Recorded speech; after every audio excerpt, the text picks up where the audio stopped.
The full form of CSS is Cascading Style Sheet.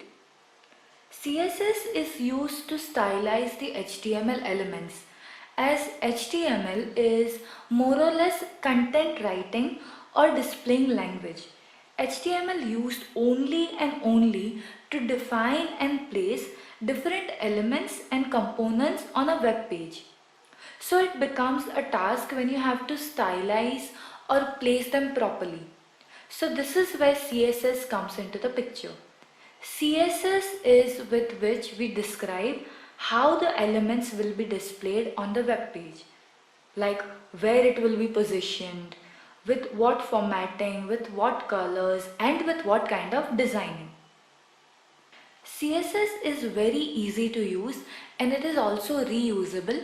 So it means if you define one styling property, you can also reuse it for some other element.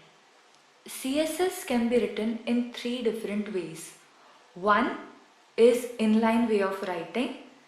Like here, this is inline CSS, which you write with this style attribute for a particular element. Second way of writing CSS is in the head tag. It means that CSS will be written within the head element. And third is an external file, which is created in any text editor and saved with .css extension. Now to write CSS, it is important to understand its syntax. So let us quickly understand syntax of a CSS. For writing CSS, what you need is a selector. Selector is your HTML element. Let's say if we take example of the heading or the H1 element that we colored, the same example if we take, then H1 becomes our selector. Then after that you'll be placing curly brackets.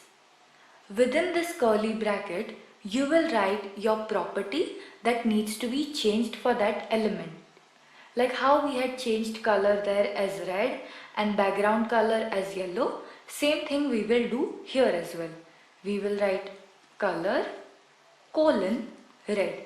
Now this you have to keep in mind that after the selector and the curly bracket, you will write a property that needs to be changed for that particular attribute.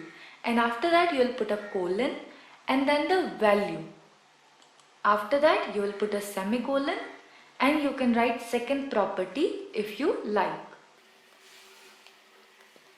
Now this property, as you can see, is written in background dash color. Why is it written like this is because it is like a nested property. You need to change background, but background can be changed in many ways. You can have a pattern in a background, you can have an image in a background, you can have a video in a background. So right now what you need to change is color of the background. That's why we have a dash between these properties. As we move further, you will see lot of properties like this. Like let's say if you want to change size of the text which is being visible. So for that you can write font dash size and then the size that you want to give. For example, I'll say 60%.